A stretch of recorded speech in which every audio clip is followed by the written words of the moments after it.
Salut et bienvenue dans ce tout premier numéro d'Avionics Online, l'émission. Si vous êtes fan de navettes spatiales ou encore d'espace, Space Shuttle Mission 2007 a été conçu pour vous.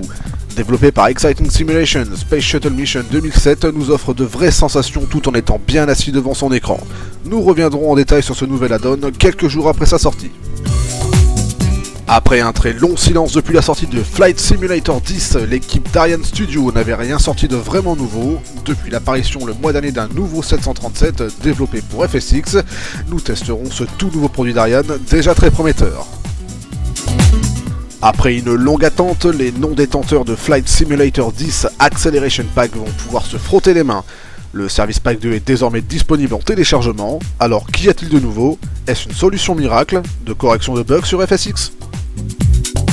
Et nous terminerons en beauté avec l'annonce de la sortie de l'une des plus grandes scènes jamais réalisées pour Flight Simulator, FS Altitude pour Flight Simulator X. S'annonce être la révélation de cette année. Nous verrons en exclusivité quelques images.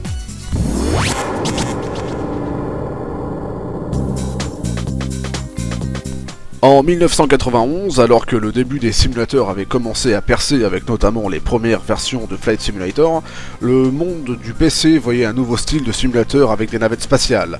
Le premier simulateur fut Virgin Space Shuttle, développé par Vector Graphics. Peu à peu, de nombreux éditeurs se lancent dans ce nouveau type de simulation, tels que Microsoft, avec la sortie de Space Flight Simulator en 1994, ou encore Virgin Shuttle en 2004. Et c'est après 2 ans de développement que le tout dernier né de cette série vit le jour. Développé par Exciting Simulation, Space Shuttle 2007 est le simulateur de navette spatiale à ne pas manquer, pour tous les passionnés. Avec plus de 11 missions et un réalisme saisissant, Space Shuttle Mission 2007 nous apporte du vent frais dans la simulation. Oui, effectivement, un vent frais dans la simulation avec enfin le digne successeur de Space Shuttle de Virgin, sorti en 91. Avec la prise en compte donc de tous les panneaux de la navette spatiale de type Glass Cockpit, donc la navette la plus récente. Les fans de navettes spatiales vont enfin pouvoir se plonger dans une tonne de documentation pour se rapprocher de la vie des vrais astronautes de la NASA. Oui, mais ce n'est pas trop compliqué? Oui et non, car le simulateur dispose de plusieurs niveaux de difficulté. Dans le mode novice, par exemple, le centre de contrôle indiquera quel bouton il faut appuyer et à quel moment. Ensuite, dans le choix des missions, certaines sont plus faciles que d'autres. Par exemple, la mission STS-1, donc qui est le premier vol de la navette spatiale effectué en 81, le joueur devra simplement mettre la navette en orbite et la faire revenir en toute sécurité. Avec le temps, le joueur pourra progresser à son rythme et effectuer des missions beaucoup plus compliquées. Et quelles sont les actions que le joueur doit accomplir? Car dans une navette, ils sont 7 à bord. Le joueur incarnera tous les postes de la navette spatiale, du pilote au commandant, des missions spécialistes et de l'EVA, etc. Justement, ça ne fait pas trop? Au début ça peut paraître très compliqué, effectivement il y aura beaucoup plus de postes à prendre, mais le simulateur propose de certains modes de pause, et le joueur donc pourra rattraper le temps perdu. Quand une action importante est requise, le simulateur mettra un no-go qui clignotera en haut à droite, et le joueur donc aura tout son temps pour récupérer le temps perdu et effectuer l'action demandée. Dès que l'action demandée sera terminée, le no-go en haut à droite disparaîtra et la mission continuera. Dans Space Shuttle Mission 2007, allons-nous construire la Station Spatiale Internationale? Oui, absolument. Mais par contre, toutes les missions de la Station Spatiale ne sont pas présentes. Mais on effectuera les missions les plus importantes de l'ISS, comme par exemple la toute première avec STS-88. Xavier, merci beaucoup pour ces réponses. Vous pouvez donc dès à présent retrouver le test de Space Shuttle Mission 2007 sur le site Avionics Online dans la rubrique Test d'add-on.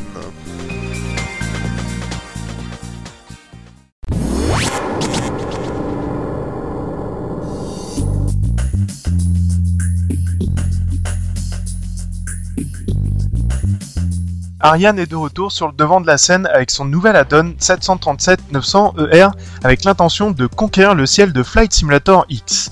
Uniquement compatible avec FSX, cet add-on prouve qu'Ariane évolue et sombre désormais à un autre marché que celui d'FS9. Nous voici donc aux commandes d'un 737-900ER ultra réaliste avec une modélisation graphique extérieure et intérieure quasi irréprochable. Ariane a su donc tirer profit des accélérations graphiques qu'offre FSX. On dénote toutefois une amélioration du support technique et commercial de la marque, notamment avec l'ouverture récente d'un forum et d'une méthode de distribution considérablement améliorée. La modélisation extérieure est un vrai chef-d'œuvre. On y distingue clairement les caractères de signalisation des avertissements sur le fuselage. Ariane a aussi pensé aux détails tels que les différentes trappes autour de l'avion, et la modélisation des caches moteurs, des cales de roue et autres détails rend notre 737 très convivial. Entrons maintenant dans le cockpit. Le premier élément marquant est la fluidité que l'on perçoit malgré le soin, la qualité et la précision qui ont été apportés aux EFIS, aux switches, aux voyants et aux différents instruments numériques et analogiques. Diverses animations visuelles et sonores sont simulées, telles que l'ouverture du windshield latéral ou la conversation avec l'hôtesse suite à l'attendant call. Le 737-900ER nous offre un affichage tête haute ou HUD d'une qualité irréprochable. Le modèle de vol a été retravaillé et, de par ce fait, accentue le réalisme, comme les décollages pleine charge qui se font nettement ressentir si l'avion a été mal compensé. Ariane nous offre des systèmes avions très réussis, tels que la gestion électrique ou pneumatique. Le FMC en est de même. La gestion du plan de vol, des performances de l'avion et du pilote automatique sont d'un réalisme à vous couper le souffle. Hélas, la présence de quelques défauts viennent cependant troubler de temps à autre le plaisir de manipuler cette machine. Cependant, cela ressemble beaucoup dû à des oublis plutôt qu'à un manque de savoir-faire de l'éditeur. Un patch ne tardera pas à venir fixer certains de ces défauts. En bref, malgré le prix qui désistera les portefeuilles les plus modestes, le simmer désirant se faire plaisir trouvera dans cet add-on le fruit de 4 années de travail. Car hormis le prix et les aléas du support technique et commercial, Ariane nous offre un 737 avec un réalisme jamais atteint dans un simulateur grand public.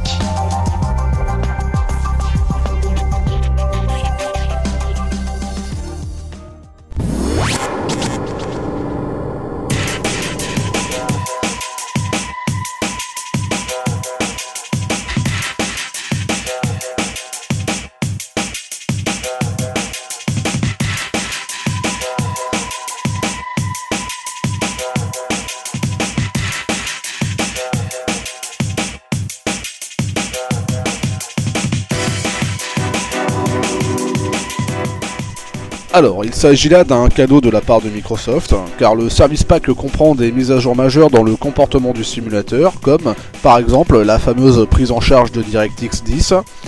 De nombreux bugs sont également corrigés et la compatibilité en multijoueur avec l'Acceleration Pack est désormais possible.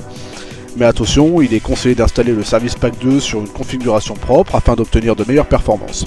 Et vous devrez installer le Service Pack 1 avant d'installer le Service Pack 2.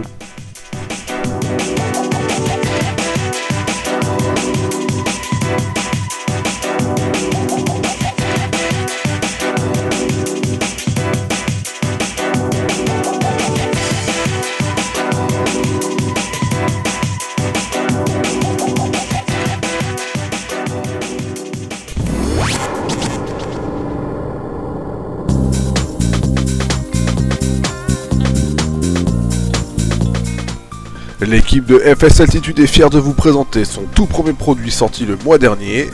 FS Altitude est la scène photoréaliste la plus grande jamais réalisée pour Flight Simulator, 5 millions de km² en 23 Go de données photographiques.